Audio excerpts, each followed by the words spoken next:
Jā, tad miniet, kuros tirgos darbos ir pieejams šis produkts vai pakalpojums. Ja ir kaut pieejama informācija, ideāli viņi arī panākums, kāda ir šajā eksporta tirgu, cik ilgi uzņēmums eksportē, tas iespējams arī minēts mājaslapās. Ar cik produktiem varbūt, ja uzņēmums ietērš ar vienu produktu, ko jūs analizējat, varbūt ir vērts minēt papildus produktus, ar ko vēl šis uzņēmums ietērš konkrētu tirgu. Tā kā arī dot lielāku to kopējo bildi.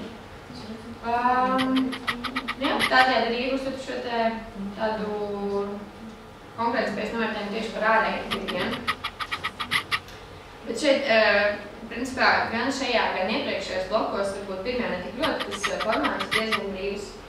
Un galvenais, ko mēs tikai gribam no jums, lai jūs saprotat, ka tai bildē ir jābūt plašai, bet kvalitatīvai un konkrētai. Līdz ar to varbūt apjoms nebūs tas svarīgākais, un ir būtiski neizpausties tur par 10 lapām.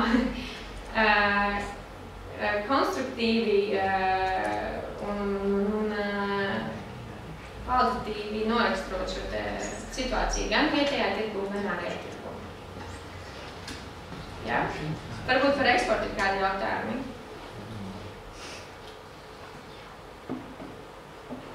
Ne? Nu jā, tātad, kad jums ir visi 4 bloki ir izanalizēti, novērtēti, tad svarīgi arī ir uzstīt kopējo secinājumu, kas ir šis produkts konkrēti spējīgs, vai tomēr vēl ir kur augt, un nebaidieties no tā, ja izrādās, ka šim uzņēmumam ir ļoti daudz konkurentu un nav tā unikālā punkti, ar ko viņš atšķirās. Tas ir ok, jo novērtējums jau kā tāds ir darīts. Galvenais, lai šī secinājuma kvalitatīvi. Un galvenokārt fokus uz produktu vai pakalpojumu, nevis tik daudz uz uzņēmumu. Un jā, tad arī, kas svarīgi šeit novērtējumā, minēt visas 4 daļas, jā, teiksim, izceļot, ka pirmā ir par to, otrā ir par to, trešā par to un tā tālāk. Lai tas nav varbūt tā kā viena esēja, bet lai tās struktūras ir ievērotas. Un, kā jūs minēju, vidēji 300-400 vārdi, plus mīnus, tā būtu visaptverošs tas novērtējums. Tikai visas 4 daļas kopā 300-400 vārdi? Jā. Tikai? Tur teiks ir jāsaprot vienkārši, kas ir svarīgs un kas nav svarīgs, ko minēt tajā novērtējumā, ko nē. Tas ir, principā, mazliet vairāk kā viena lapa, bet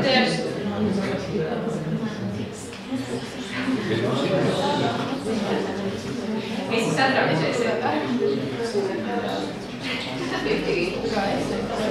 Jā, vienīgais, ko jūs varat vairāk, teiksim, tās vidanalīzes, tā kā viņam būs kā grafiks, jā, ko jūs arī taisat, viņam to neskaitot, jā. Tie 300-400 vārdi, tas ir teksts kā tāds. Grafiks, ko jūs taisat pirmajā blokā, tas iet atsevišķi. Un īstenībā pēc tā pirmā bloka arī varbūt ir svarīgi, ja jūs uztaisat to grafiku, jā, visām no 4 sadaļām, bet arī paskaidrojat, teiksim, detalizētāk arī tekstā.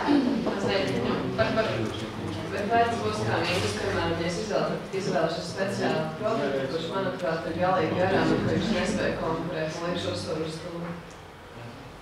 Nu, ka viņam draudz tieši lojātēji. Nē, nu nav sliktas vai labas produktu izvēles, jo tā ir jūsu izvēle. Nav tādas sliktas vai labas. Ir vienkārši labi vai slikti ir tas, cik jūs labi viņu veicat. Ja? Un, ja tu ideāli pierādi ar argumentiem, ka uzņēmums nav konkrēti spējīgs un jau sen jau vajadzēja beigt to visu, tad ļoti labs novērtējums. Bet, protams, varbūt jau pašai interesē, ka, jo tad jau varbūt atkrīt arī ārvalsts tirgus ticamāk. Atkrīt kaut kādas sadaļas tajā visā novērtējumā. Interesantāk ir, manuprāt, ņemt arī varbūt par kaut ko inovatīvu un ļoti daudz Latvijas produktu, kas šobrīd ir tie paši AirDogi un tā tālāk. kas ir ļoti inovatīvi, interesanti un kurus ir vērts analizēt. Saprast. Tas mums pašiem dos tādu lielāku iegūtu no tā visa uzdevuma. Tāda varbūt pirmā jautājuma.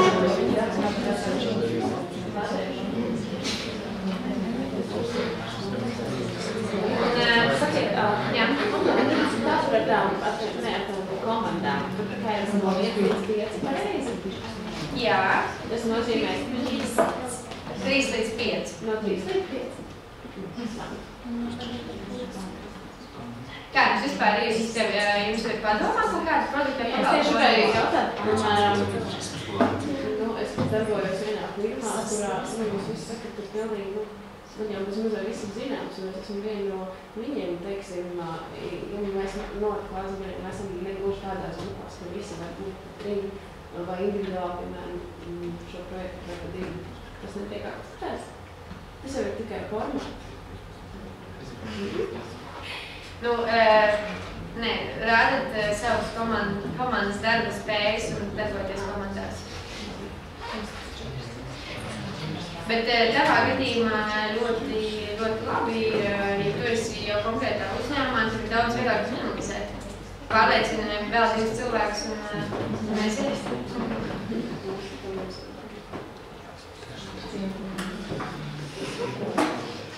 Tad, kad šis novērtējums ir jāveic līdz 14. februārim, pieņem, ka datums jau ir zināms jums.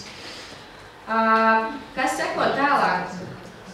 Tad 2. martā žūrija paziņo finansu komandas, kas būs 8, un kas tiek tālāk uz nākamo kārtu. Un 5. martā mēs atkal tiekamies uz lekciju numur 2, arī par konkrētspējas novērtējumu, bet šī lekcija jau būs daudz padziļinātāka un ar konkrētiem piemēriem skatīsimies, kā katru no šiem blokiem var analizēt. Un tas jums arī dos tādu labāku skatījumu šo te produktu, jūs jau iesākuši analizēt, vai jūs ejat pareizā virzienā vai nē, vai vēl kaut ko vajag pievienot, vai mainīt. Tikai jums būs vērtīgi, kas arī notiek šeit pat SSI Rīga telpās. Un tad jau 26. martā konkursa fināls. Tā izstās mūsu laika līnija. Konkursa fināls arī ietver vēl papildus kaut kādus izdevumus? Vēl kaut ko jaunu? Ir vēl kaut kas jāizstrādā? Nē, konkursa fināls ietver prezentāciju. Un kā ir tā otrā lekcija? Tā ir tām 8 komandām vai tā ir visiem? Principā mērķis ir uz 8 komandām, bet, protams, var nākt visi.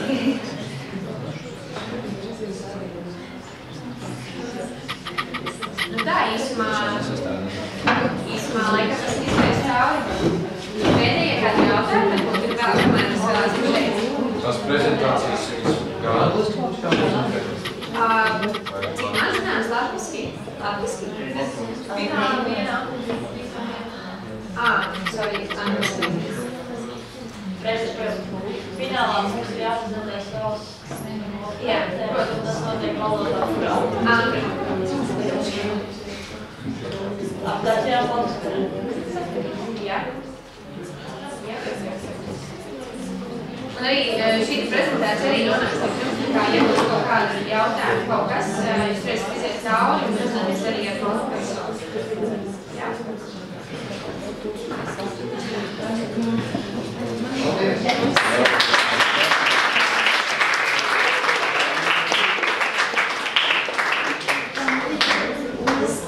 Šajā mācību gadā Rīgas valsts 2. ģimnāzijai konkursā ekonomikā sadarbības partneris ir atkal Rīgas ekonomikas augstskola.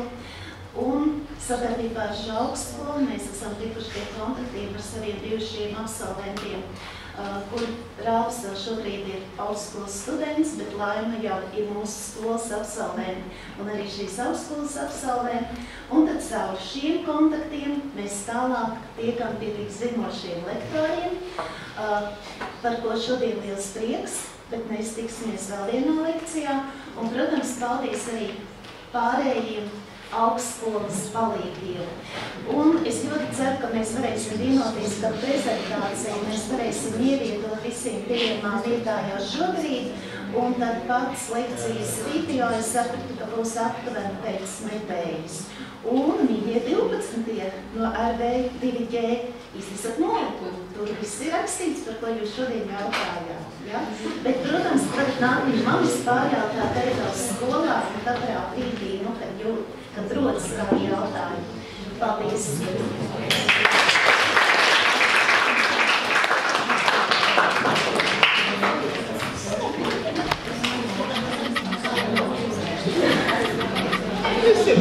Un tagad mēs klausīsimies Sendijā Silvijā.